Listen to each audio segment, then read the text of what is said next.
이제 인도 수학이 수입되고, 그리고 또 고대 그리스 수학이 그리고 재발굴되고, 그리고 재연구되면서, 그러면서 아랍이 학문의 멜팅 팟이 되는 그런 시기에 대해서 얘기를 했죠. 그 내용을 이어서 그것이 현대 수학으로 어떻게 연결되는지에 대해서 얘기하십시다. 자, 이 당시에 한 페이지가 더 있었는데, 어쨌든 알콰리즈미가 이제 그 당시에 유명한 이제 아랍의 수학자인데, 이때 바그다드 천문대 학자였던 이 알콰리즈미, 이 아로아파가 사인표를 계산하는 새로운 방법을 개발했습니다. 근데 중요한 거는 이 아랍이 그 인도에서 수입한 것은 사인 값에 대한 개념은 수입한 거였는데, 그것으로부터 이 시컨트, 코시컨트 같은 그런 개념들은 아랍에서 새로 생긴 그런 개념입니다. 어쨌든 인도에서 받아들인 아랍 이제 삼각법을 이 유럽에서 아랍에서 이 크게 발전하면서 이 천문 수학의 새로운 지평이 열린 것입니다. 그리고 또 유클리드를 발굴해서 이 번역해서 공부하면서 이 당시 그리스의 영향력, 이 아랍, 이 무슬림 지역의 이 영향력은 점점 더 커집니다. 자, 그럼 그 다음 단계는 이제 어떻게 되는지 봅시다. 이 과정에서 이 알콰리즈미가 책 한 권을 완성했는데, 그 책의 제목이 이 영어로 하면 The Book of Restoring and Balancing 이라는 책입니다. 번역을 하면 복원과 상세의 책, 또는 TV에서는 얼마 전에 복원과 대비에 관한 책이라고 그렇게 번역하기도 했는데, 이 내용이 결국은 어떤 내용이냐, 이 내용이 어떤 내용이냐면, 이 내용이 동양에서는 이 영부족술이라고 부르던 내용이 바로 이 복원과 상쇄에 관한 내용입니다. 영어로는 Access and Deficit Rule이라고도 얘기를 합니다. 어쨌든 이 책의 서문에는 책의 내용은 가장 쉽고 유용한 산술, 예를 들어 상속, 유산, 분할, 법률 소송, 교육의 경우 또는 개인 간의 거래와 토지 측량, 수로를 파거나 도용을 계산하는 경우처럼 끝없이 요구되는 다양한 종류의 목적에 맞는 그런 수학을 소개한 책이다고 소개합니다. 자, 이 책에 나온 내용들이 어떤 내용들이냐면, 여기 다른 이 책에 나온 내용들에 이런 내용들이 있습니다. 이걸 영어로 번역하면 Rule of 엘카차타얀이라고 그래서, 이건 지금 우리가 쓰는 현대 수학 용어로는 Rule of Double False Position이라는 얘기입니다. 이게 이중 가정법이라는 얘기인데, 이 내용이 이제 레오날도 피보나치 오브 피사의 레오날도 피보나치가 1200년대에 이제 유럽에 이 내용을 소개한 겁니다. 그러면서 이 피보나치가 더블 폴스 포지션에 대한 개념을 유럽에 처음 소개하는 것이죠. 이런 일을 통해서 이 아랍 수학이 아랍의 우수한 수학이 이제 이태리에 전파되면서, 이태리가 이 세계에서 첫 번째로 이 자본주의 국가로 발전하는 과정에서 큰 기여를 하게 됩니다. 물론 수학적으로도 큰 발전을 이루게 돼서 다빈치라든지 등등, 그러니까 무수히 많은 그런 과학자들이 이 이태리를 중심으로 태어나기 시작하죠. 자, 여기서 얘기하는 The Rules of Double False Position, 이 알콰리즈미가 얘기한 이 내용이 무엇인지에 대해서 간단히 보도록 합시다. 이 복원과 상세에서의 아랍어 원 제목은 이렇게 길어요. 이게 어떤 내용이냐면, 여기서 이 복원이라는 아랍말이 알자브르고 상쇄라는 말의 아랍말이 왈무카발라예요. 이게 지금 알제브라라는 이 오늘날 대수학을 가리키는 영어 알제브라가 바로 이 앞에 요 용어, 이 복원이라는 말에서 나왔을 정도로 중요한 의미가 있어요. 이 내용이 도대체 이 복원과 상세가 어떤 의미냐면, 이 영부족수라는 의미가 어떤 의미냐면 단순해요. x세제곱이 그 2분의 1, 21x제곱 마이너스 2배 x세제곱이면 이 2배 x세제곱을 양변에 더해주면 그러면 요게 없어지니까 세제곱을, 그러면 3배 x세제곱은 21배 x제곱이니까 x세제곱은 7배 x제곱이다 하고 이렇게 풀어가는 과정이에요. 그러니까 양쪽에 똑같은 걸 더해주면 서로 상쇄시킬 수 있다는 소리잖아요. 그게. 또 이런 식으로 여기서 마이너스 20을 양변에 똑같이 더해주면 그러면 이걸 상쇄시킬 수 있어서 이렇게 단순화시킬 수 있다. 그러니까 그 문제를 점점 단순화시켜서 답에 점점 가깝게 가는 그런 것이죠. 이게 기본적으로 The Access and Deficit Rule의 개념이에요. 이 책에서 이 방법을 설명했고 여기서 이제 알제브라라는 말이 용어가 나오게 된 거죠.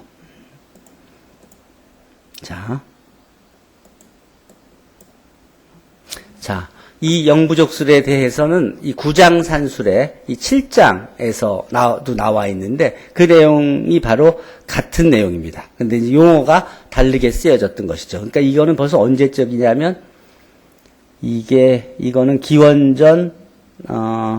후 100년보다 더 이전이니까, 그러니까 저쪽에 지금, 기원 12세기 뭐 이때에 비하면은 뭐 훨씬 더 전에 이미 같은 방법이 동양에서는 사용되고 있었던 것입니다.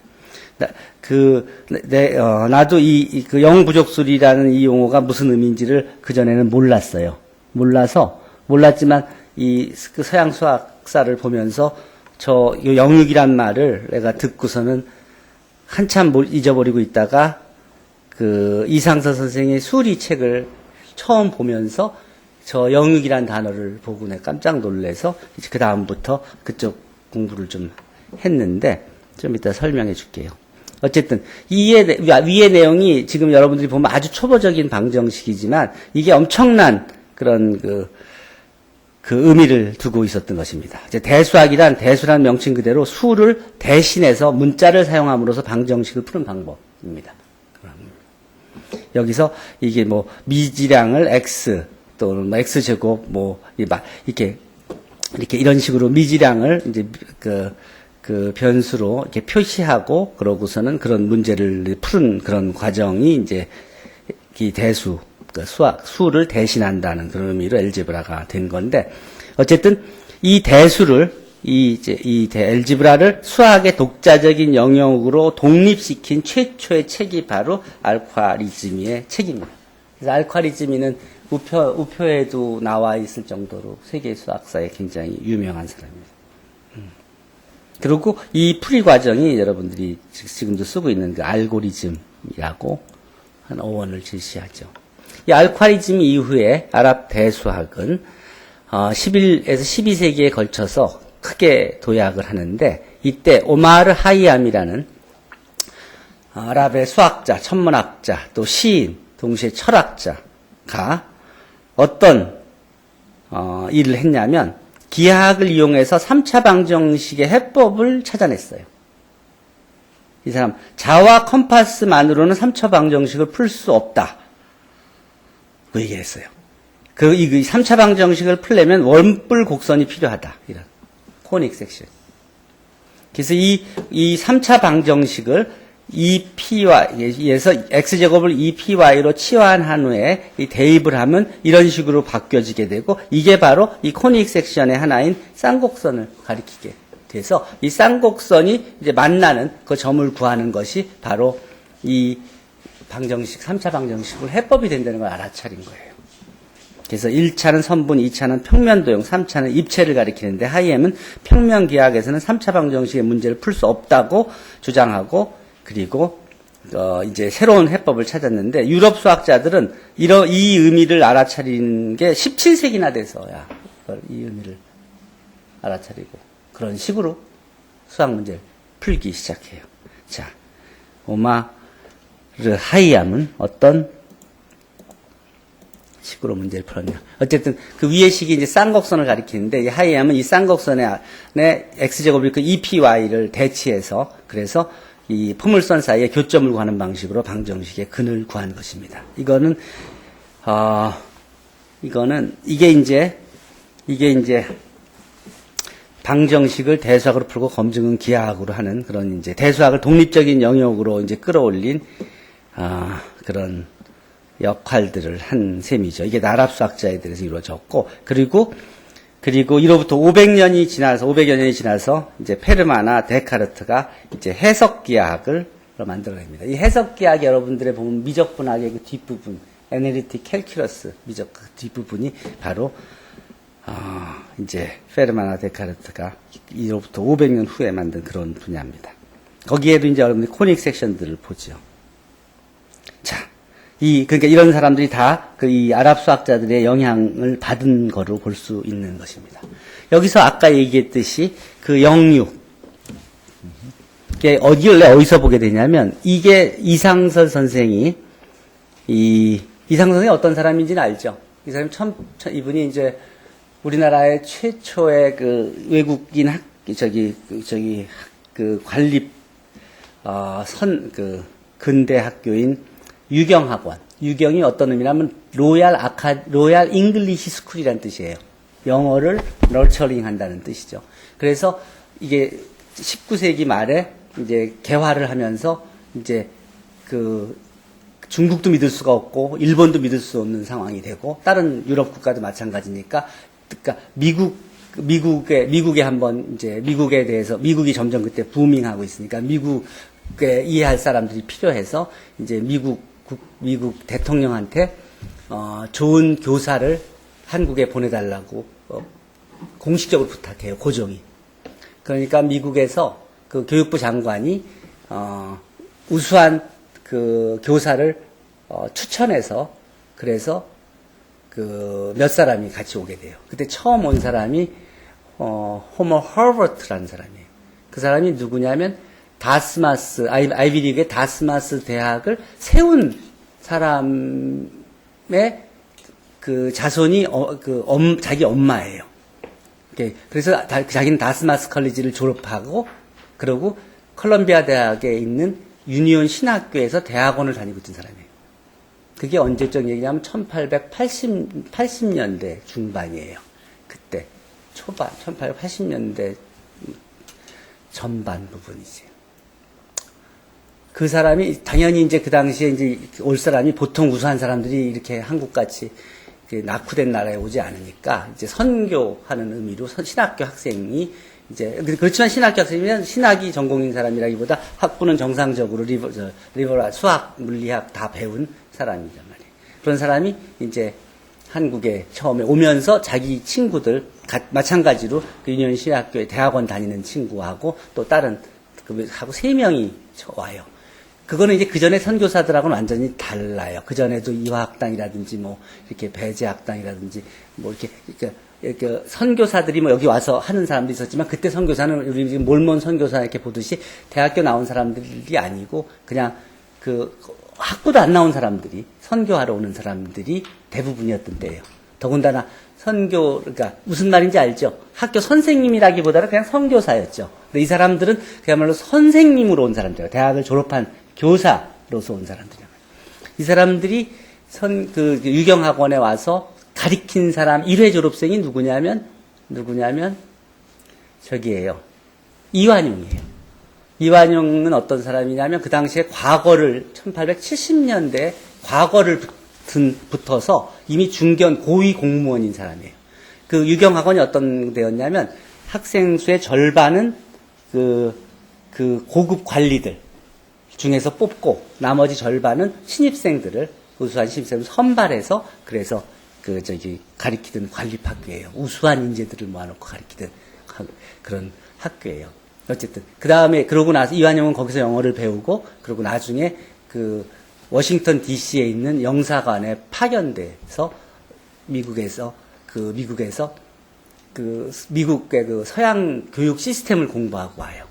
그렇게 해서 한국에 와서 학부 학부 대신이래요. 지금 교육부 장관까지 하는 그런 사람이에요. 나중에 그 사람이 완전히 미국계 어떤 사람이죠. 그 사람이 나중에 일본한테 일본이 영향력을 점점 더해 가니까 일본 쪽으로 기울어지고 궁극적으로는 완전히 친일파가 돼서 나라를 파는 역할까지 이제 하게 되지만 그 사람 굉장히 브라이트했던 사람인 거는 사실이에요. 어쨌든 그 당시에 이제 여기서 할 때 외국 사람이 오니까 영어하는 사람이 없을 거 아니에요. 그때 통역을 했던 사람이 이제 이상설 선생이에요, 그 당시. 그리고 나중에 이제 과거에 붙어서 성경 관장까지 하시고, 그 다음에 그리고 수학을 성경관에서 직접 가르치시고, 그리고 1907년에는 헤이그의 특사로 파견됐던 분입니다. 어쨌든 이분이 그 당시에 이 공부한 수학책이 1880년대부터 이제 어디냐면 정릉에 있는 원래 집들은 다 어디냐면은 그 명동성당 근처에 그 이회영 씨라든지 이런 분들하고 다 같이 또래라서 같이 공부하던 그 당시 한국의 수재들이었는데 그분들이 그 정릉에서 공부들을 이제 같이 할 때 그 당시 1880년대 그때 이제 서양 수학 공부를 많이 하셨대요. 왜냐하면 서양 사람을 만나 보니까 우리나라가 힘이 없는 이유가 철학을 들여서가 아니고 그러고 그 인문학을 들여서가 아니라 이 서양 과학 기술에서 우리가 뒤처졌기 때문에 그런 것이라는 걸 느끼고 또 외교에서 이 국제법을 몰라서 자꾸 이렇게 당한다는 거를 알고 국제법을 공부하고 그 다음에 과학을 공부하다 보니까 수학을 모르는 과학 교육이 불가능하다는 걸 알게 되고 그리고 수학을 그 다음부터 집중적으로 공부를 하세요. 이분이 쓰신 책이 수리예요. 이게. 이 수리에 보면 여기에 있는 이게 바로 영육이에요. 이게 영육이라고 있죠. 이게 무슨 말이냐 전혀 몰랐어요 이전에는. 근데 여기서 얘기하는 이 이슬람 수학에서 이 세계 수학을 바꾼, 즉 알제브라를 처음 내가 전공한 알제브라를 처음 이제 만들어낸 이게 바로 우리의 그 선조인 이상설 선생이 우리부터 지금부터 130년 전에 했다는 건 굉장히 충격적으로 받아들여졌어요. 실제로 이 영부족술에 대해서 그리고 이 룰 오브 더블 폴스 포지션에 대해서 이건 사실은 이건 뭐냐면 지금 그 수치 해석학에서 쓰는 알고리즘하고 비슷해요. 이게 알고리즘이니까 결국은 그러니까 영육과 영부족술에 관해서 내가 공부를 쭉 했어요. 그래서 이걸 논문으로 쓴 게 이 주소에서 볼 수 있을 거예요. 이 제목을 검색해 보면 바로 파일 다운해 볼 수 있을 거예요.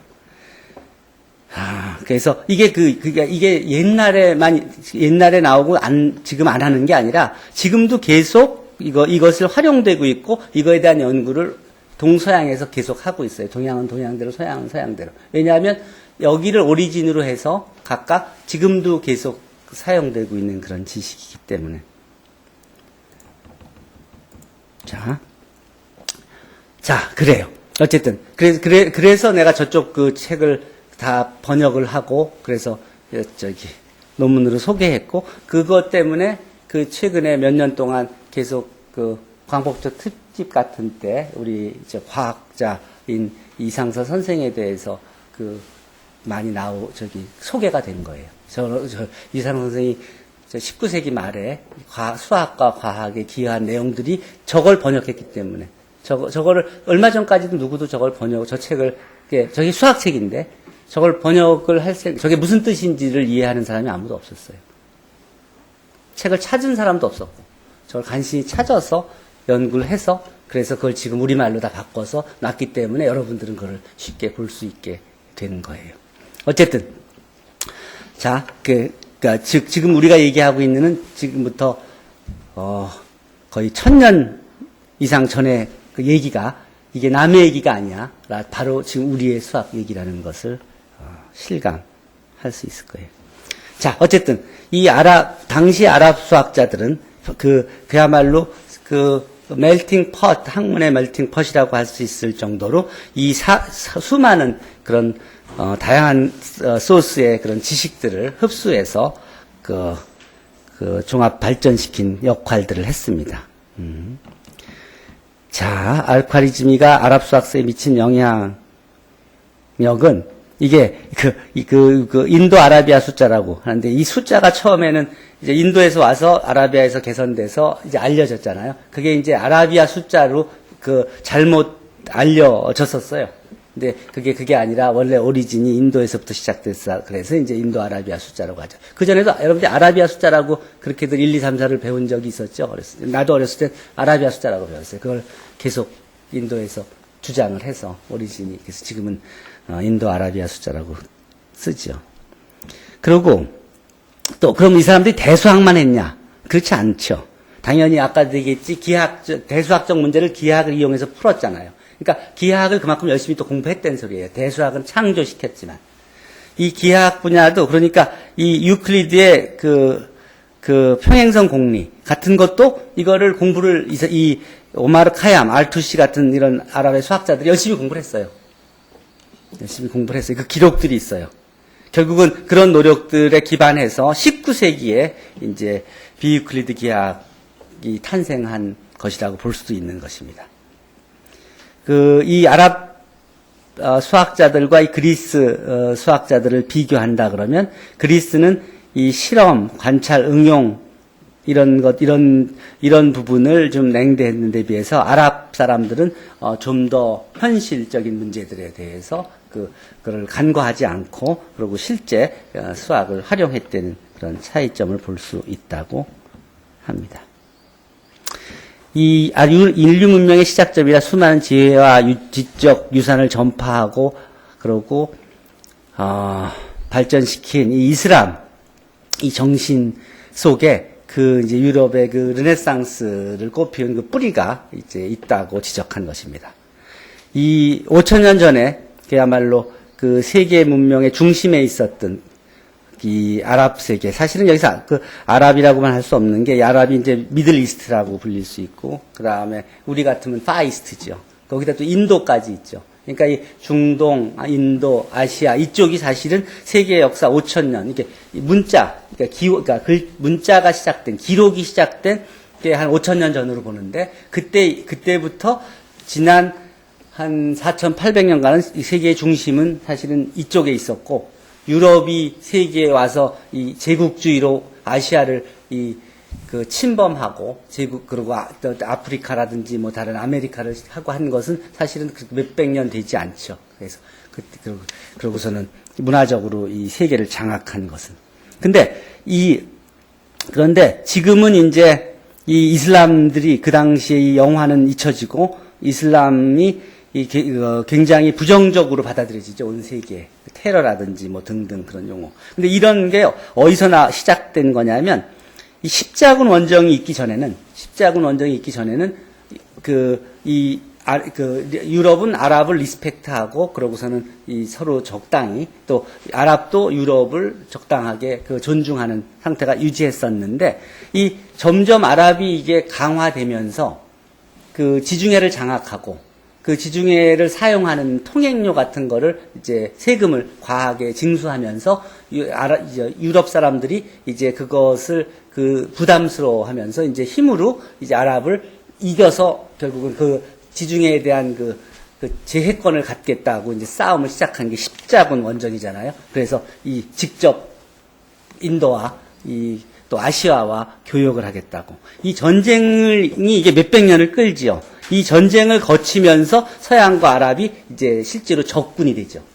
그런 역사를 거치면서 유럽 사람들이 이제 아랍 사람들을 적으로 이해하게 되고, 또 아랍 사람들도 몇백 년간의 유럽과의 전쟁, 십자군 전쟁을 거치면서 유럽을 적으로 이해하는 거기다 종교적으로도 이제 원수가 되는 그런 역사가 만들어지는 겁니다. 어쨌든 이런 시기에 아라비아에서 이탈리아로 간 보석상자라고 그러는데, 이게 바로 이 수학책들입니다. 수학책들이 아랍에서 이탈리아로 갑니다. 누구에 의해서? 처음. 이게 바로 피사의 레오나르도 피보나치에 의해서입니다. 13세기 초에 피보나치가 이 산반서라는 책을 씁니다. 이 산반서. 이 산반서, 이게 바로 그 아라비아에서 이탈리아로 간 보석 상자입니다. 그전 여러분들이 이제 아라비아에 대해서 생각하면은 이 굉장히 그야말로 사막의 그 낙타가 이 천천히 터벅터벅 이제 걸어가는 그런 모습을 생각하는데 그 이전에 훨씬 강대한 그런 그 아랍이 존재했던 것입니다. 그 당시에 얘기를 우리가 그동안 쭉 했었죠. 이게 아까 얘기했듯이 당시 아랍 제국의 영향권이었고 인도에서 온 수학들이 아랍을 거쳐서 이제 유럽으로 전달되는 것입니다. 이 당시에 이제 우리가 지난 시간에 얘기했듯이 이제 잊혀졌던 그리스 수학들이 다시 아랍에서 발굴돼서 그래서 이 기록 다시 생명력을 갖게 되고 그리고 여기서 키가 그래서 이제 인도에서 유래한 기술법과 셈법 또 이 그리스와 인도 그리고 바빌로니아의 영향을 받은 대수학 또 인도와 그리스의 업적을 진일보시킨 삼각법 그리고 기하학 이런 것들이 이제 이게 아랍 수학의 특징으로 볼 수 있는데 이걸 다 포함하고 있었던 것이죠. 이제 그래서 여기가 이런 학문들이 다 아랍에서 이게 섞여서 그래서 소화된 그런 뜨거운 용광로로 이해됩니다. 이 당시가 이제 그리고 이제 중세 유럽 암흑기를 거친 이제 를 보내고 있던 중세 유럽을 일깨운 것이 이제 바로 이런 그 아랍의 수학인데 요 계기가 중에 하나가 이게를 보면 아랍의 여성 수학자 히파티아가 이게 아마 가장 오래된 여성 수학자로 기록에 남아 있을 겁니다. 히파티아가 기독교 광신도들에게 무참히 죽음을 당한 게 기원 후 415년입니다. 그러니까 유럽 사람들은 아직 그 당시까지 그야말로 이 수학에 대한 가치를 거의 모르고 있었던 것이죠. 암흑기를 불리던 이런 서양의 중세가 바로 이때입니다. 이게 이제 이게 이러고 나서 한참이 지나서 이제 유럽에서 수학이 다시 시작되지요. 자, 그렇다면 아랍 사람들은 수학에 어떤 공헌을 했느냐?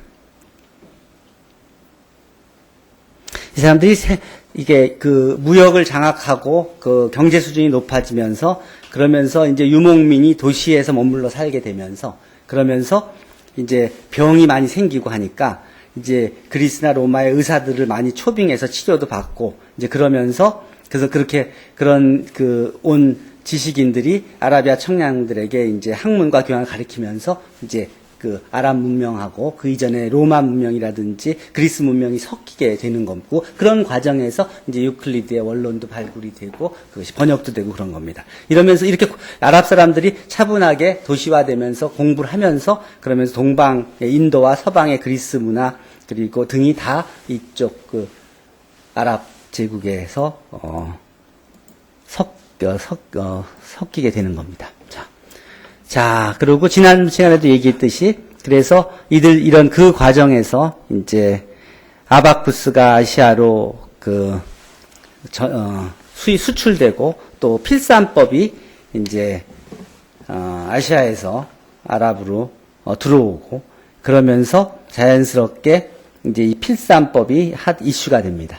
그래서 그 이전에 도구를 사용하던 산반파와 이제 손으로 문제를 푸는 이 필산파들이 이제 경쟁을 하게 되고 이제 그것이 나타나기 시작하는 데가 바로 이탈리아입니다.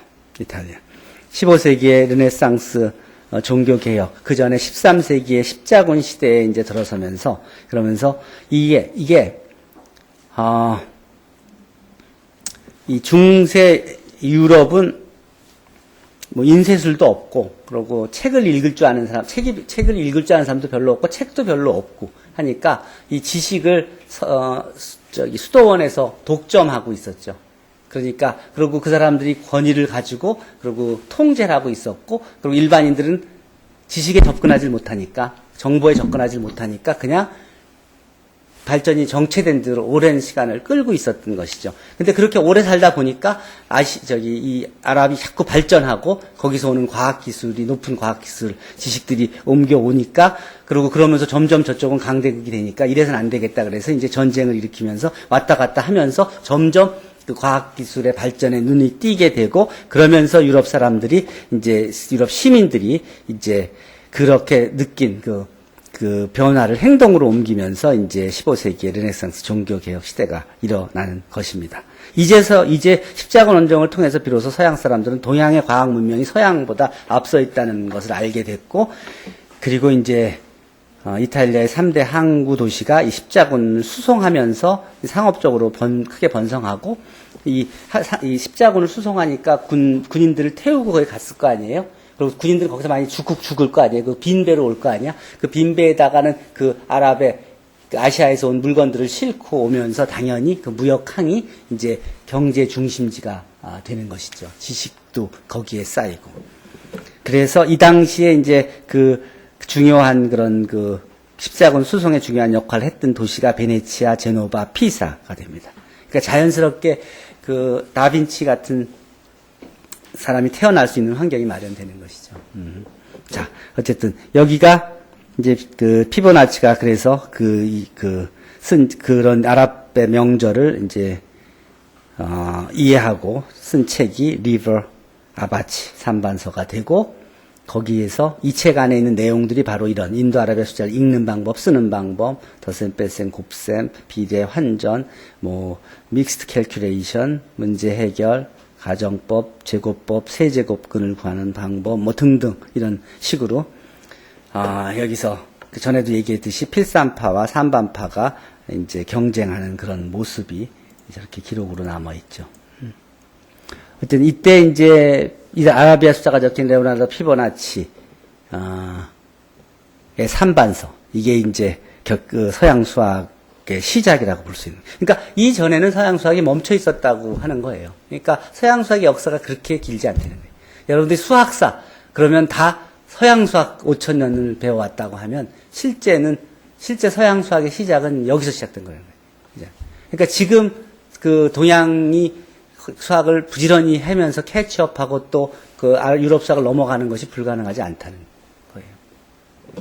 자, 중세 유럽인들은 아랍인들의 활발한 번역 작업 덕분에 유클리드 원론을 이제 소화시키면서, 그러면서 이제 자기들도 할 수 있다는 그런 자신감을 갖게 되겠죠. 이것이 없었다 그러면 아마 유럽은 지금까지 발전할 수 없었을 거예요. 십자군 전쟁이 이와 같이 이제 오랜 기간 동안 이루어지고, 이 과정에서 그 이유는 오스만 투르크가 멸망하면서 오스만 투르크에 의해서 비잔틴 대국이 멸망하면서 지중해를 장악당하고 통상의 중과서를 내게 된 지중해 유럽인들이 이제 결국은 여기서 자꾸 안 되니까 이제 세기를 찾아서 나간 게 바로 이게 대항해 시대의 개막이고, 이때도 마찬가지로 그 시작은 이탈리아의 상인들이 중심이 돼서 움직였고, 그때 이 투자를 한 이 포르투갈 또 스페인 이 나라들이 강국이 된 것이죠. 전에 내가 얘기했죠. 대국 굴기라는 그 비디오 한번 그 유튜브에서 보라고. 본 사람 있어요?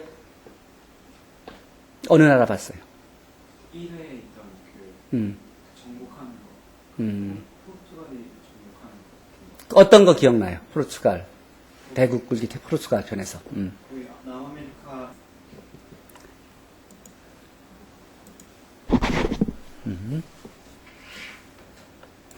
그래요. 그렇게 해서 이 대항해 시대가 개막된 거고, 여러분들이 그 대국 굴기에서 포르투갈이나 스페인들을 이제 보게 된 것이 바로 이때 이 이탈리아 상인들이 이 대항해를 나가기 시작할 때 투자한 나라들이 그 후로 어떻게 발전하게 됐는지를 보게 된 것입니다. 자, 그 다음에 자, 그래서 이 과정에서 이제 서양 사람들이 이 동양을 배우게 되고, 그리고 유럽 사람들이 이제 르네상스 종교 개혁 시대를 맞이하게 됩니다. 근데 이 단계를 거치면서도 실제 이 피보나치가 그 아랍 수학을 이탈리아의 말로 번역해서 유럽에 소개한 후로도 이 16세기까지는 이거를 그게 의미가 잘 유럽 수학자들이 이해를 못합니다. 16세기 이후 해석기하학이 이제 나오면서 그러면서 점점 이제 서양 수학이 발전하기 시작하고 그리고 이제 18세기, 19세기에 이르러서는 그야말로 이제 유럽 수학이 그 동양의 수학을 완전히 압도하게 되고 그것이 동아시아에 엄청난 영향을 미치게 되지요. 자, 이 과정에 대해서 한번 다시 봅시다. 16세기. 새로운 무기가 새로운 시대를 열다. 대포 소리와 함께 시작한 함수. 다 읽고 왔죠? 다 듣고 예습하고 왔죠? 이게 여기서 보면은 1575년 일본 나가노성, 지금은 이제 나가시노라는 시인데, 오다 노부나가의 군대가 다케다 가스요리에 숙달된 기마병 1만 5천 명을 물리친 전투가 이 나가시노성 전투입니다. 이 생각해보면, 사무라이 몇만 명이 있다고 그러면 그걸 키우려면 시간도 걸리고 엄청나게 하죠. 그런데, 이 총을 가진 사람은 노동자건 누구건 그냥 모아서 총을 주고 훈련 몇 번 시켜서 총만 제대로 쏘게 하는 건 시간이 별로 안 걸리죠. 같이 싸움을 붙여보니까 10년, 20년 훈련된 그런 그 사무라이들이 그 일주일 훈련받은 소총병한테 나가 떨어지는 그런 현상이 벌어진 거예요.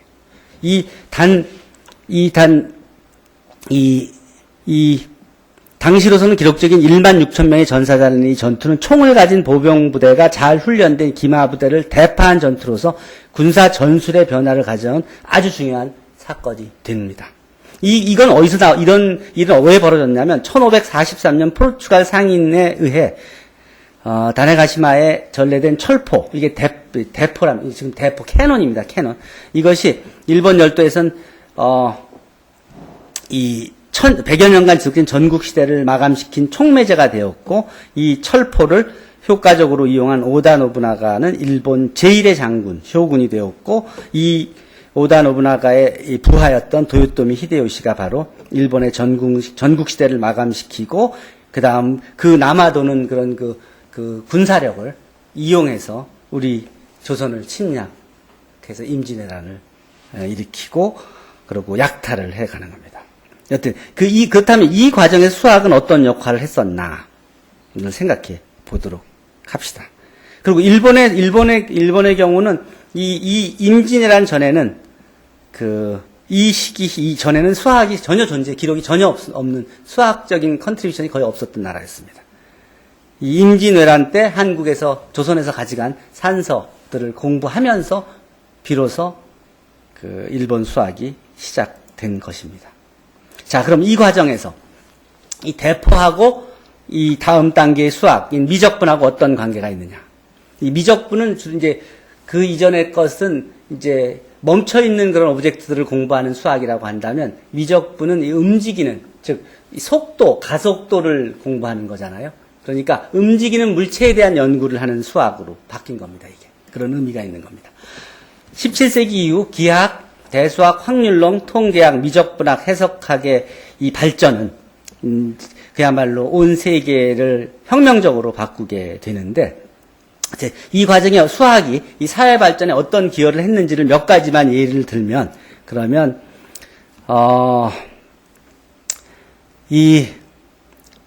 영국 런던에 여러 사람이 몰려다니면서 패스트가 유행하고 그리고 사망자가 속출하니까 이 시에서 이 사망표 언제 태어나서 언제 결혼하고 언제 죽고 하는 사망표를 만들어 내는데 이 사망표가 누적되니까 지난 60년간의 그 사망표를 소급해서 그래서 연구해서 내놓은 논문이 이게 이제 사망표에 관한 자연적 및 정치적 관찰이라는 논문이 1662년에 나오는데 이게 바로 이제 근대 통계학을 시작하게 되는 그런 계기를 마련하게 되고 또 독일에서도 이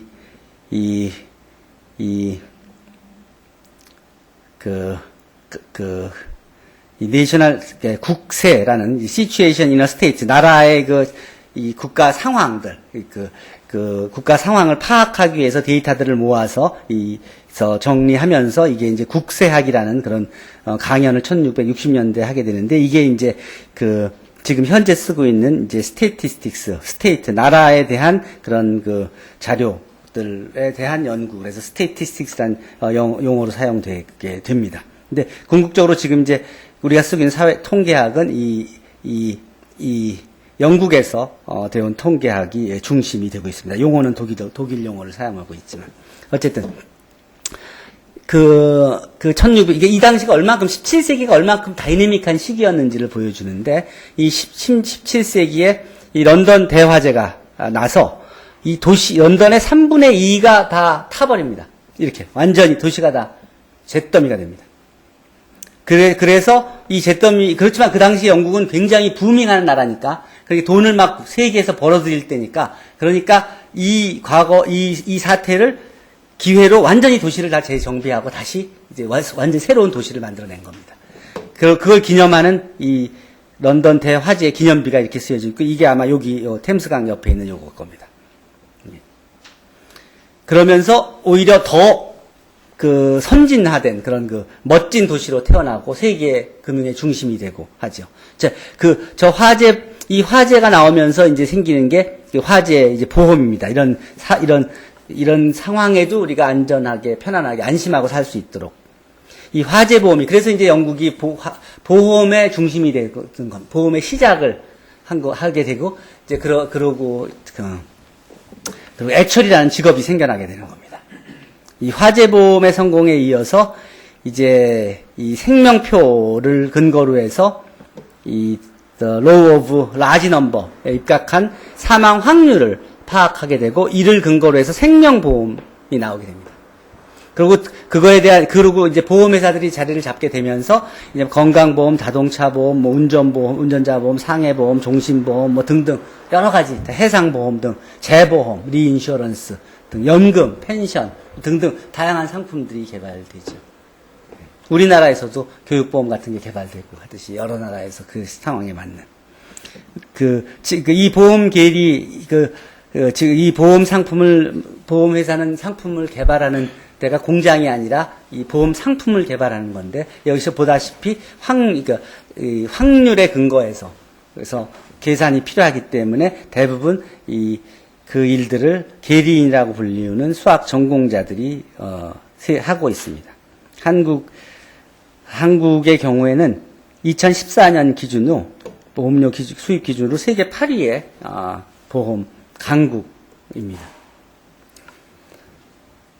그 후에 수학 발전을 보면 이 기하학이 처음에 논밭에서 측량하는 것부터 시작해서 구장산술에 나오는 그런 측량부터 시작해서 초등 기하가 이제 탈레스와 유클리드를 거치면서 그러면서 이제 대수기하로 또 그러면서 대수학이 나오고 그래프 이론이 나오고 또 그러면서 뭐 아핀 기하학이 나오고 또 뭐 투시법이 나오고 그 다음에 구면 기하학이 나오고 대항해를 하면서 지구상에서 기하가 나오고 하는 식으로 발전하고, 또 그러면서 유클리드 기하의 평행성 공리를 부정하는 그런 비유클리드 기하학이 탄생하고, 화법 기하학이 나오고, 뭐 한북 그리기에서 오일러의 뭐 이렇게 위상수학이 나오게 되고, 그다음 여기 뭐 투시법에서 사형 기하학이 나오고, 뭐 그러면서 다양하게 발전하죠. 그래서 이쪽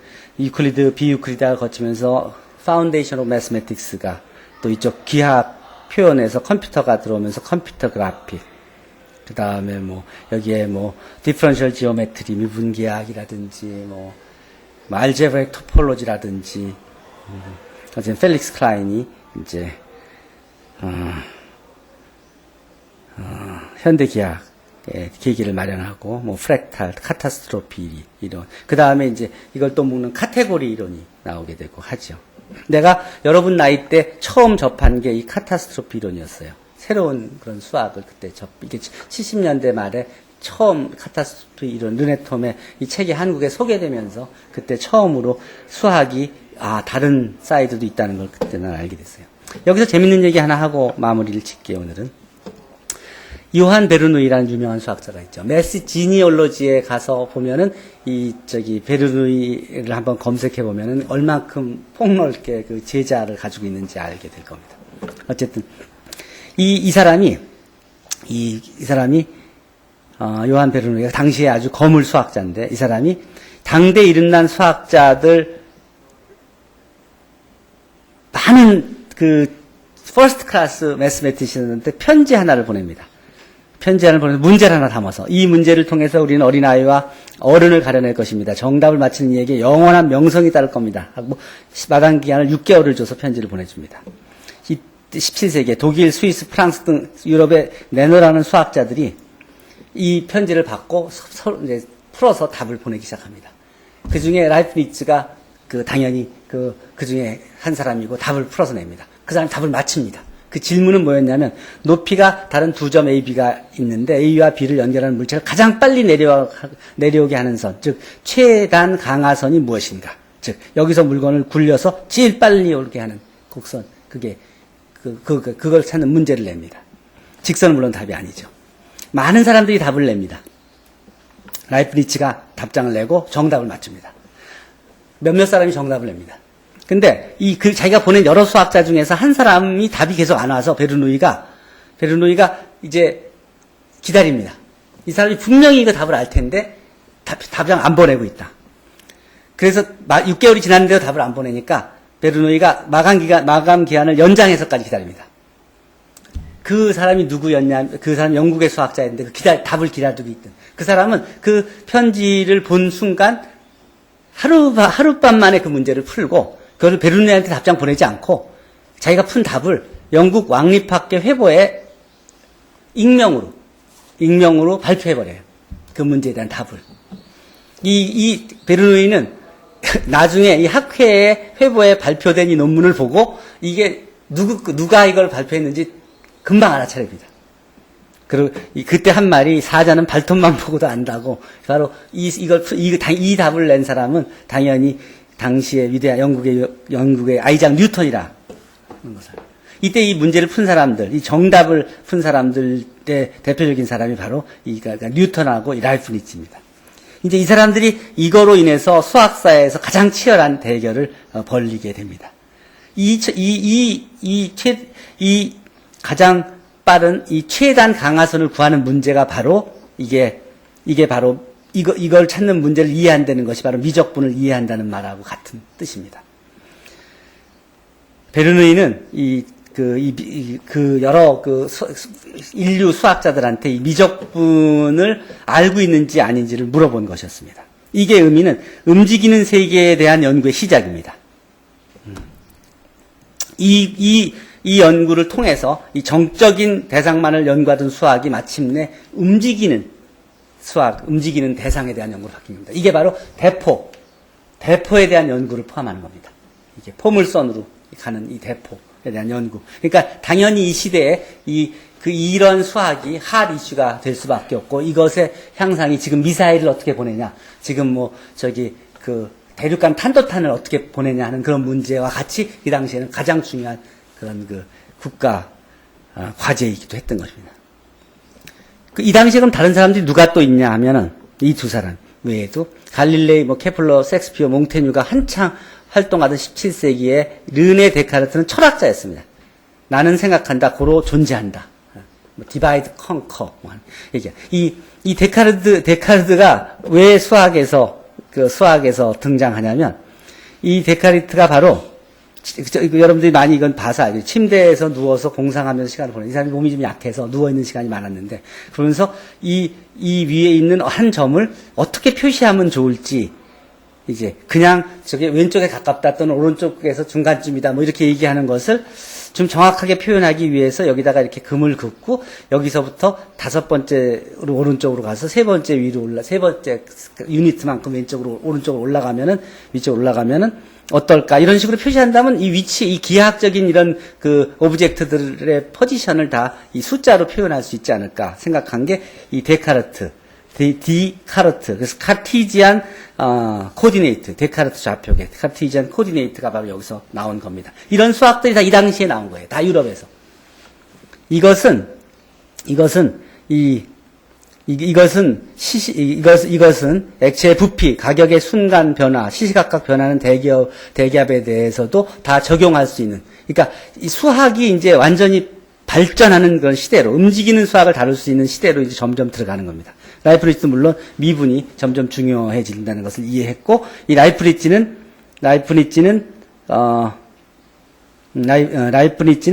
이 자기가 발견한 이 미분에 대한 기록을 1684년에 학술 기호에 실었었습니다. 그런데 이게 이보다 몇 년 전에 똑같은 생각을 한 수학자가 뉴턴이 있었고, 그것이 이 둘 사이의 비극의 시작인데 결국에 나중에 라이프니츠가 표절자로 몰리게 됩니다.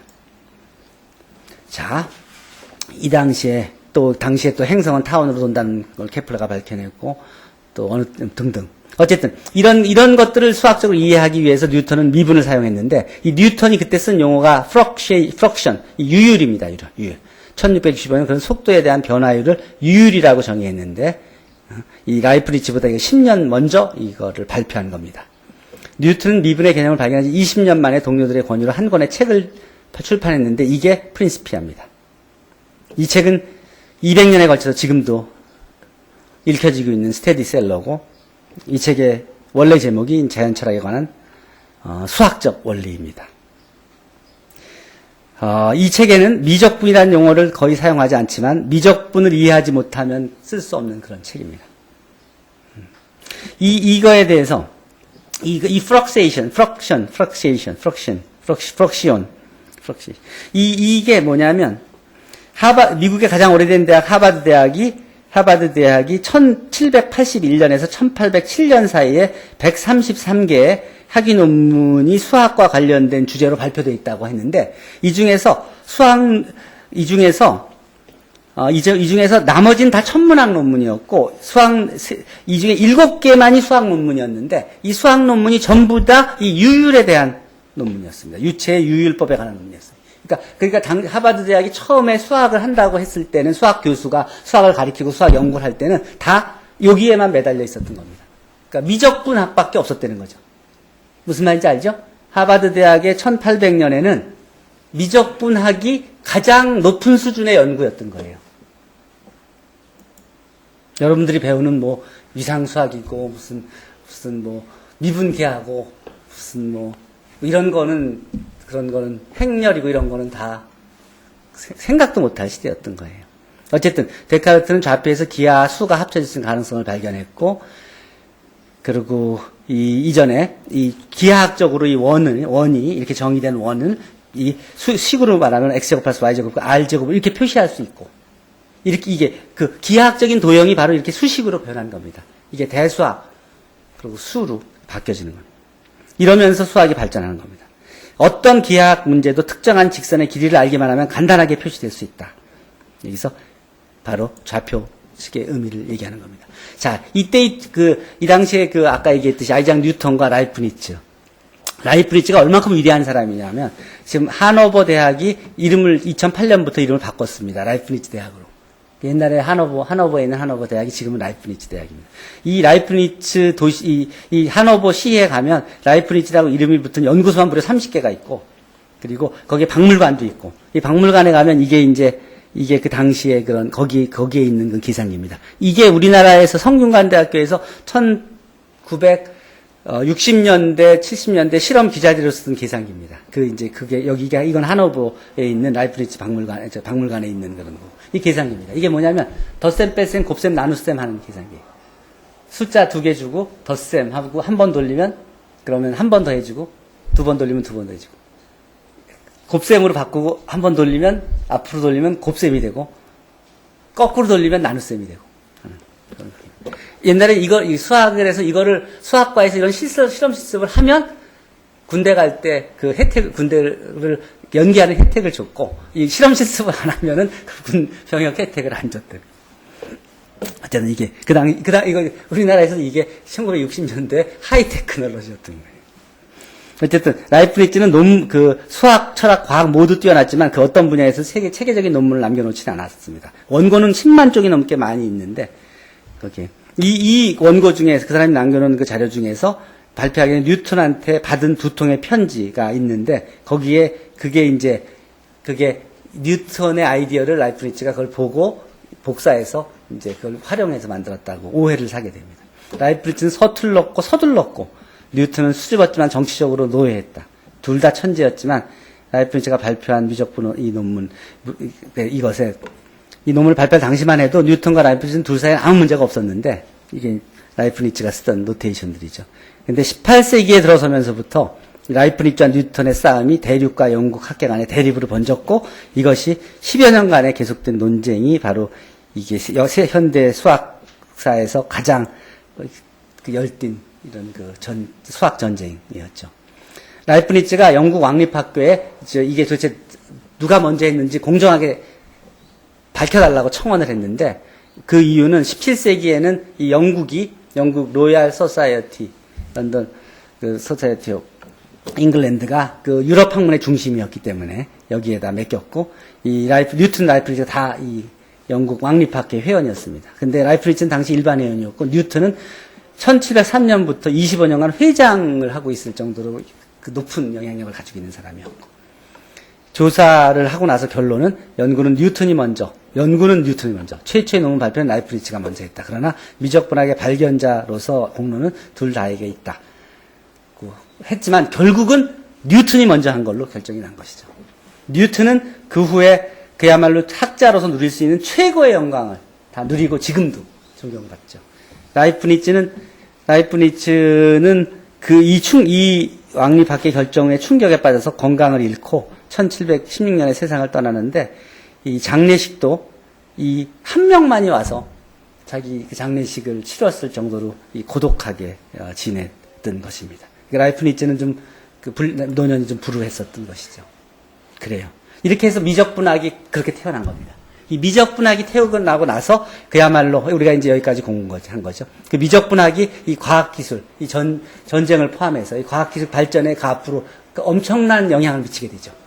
그렇죠? 그와 함께 좌표 등이라든지 뭐 구면 기하학이 나오고 하면서 항해라든지 그런 것이 엄청난 영향을 미치게 되죠. 그것이 바로 국력을 좌우하게 되고 그것이 세계의 이 바다를 장악하게 되고 그리고 전쟁을 군사력을 장악하게 되고 그러면서 그것이 한 200년 지난 후에 완전히 제국주의 시대가 되면서 1차 세계대전, 2차 세계대전을 겪게 되고 그 최고의 피해를 이제 아시아의 나라들이 입게 되는 것이죠. 어쨌든 이 사이에 이제 수학이 어떻게 발전하는지 그 영향에 대해서 내가 우리 교재에 소개돼 있고 그리고 그 내용들을 녹화해 놨으니까 이걸 보면서 공부를 하십시다.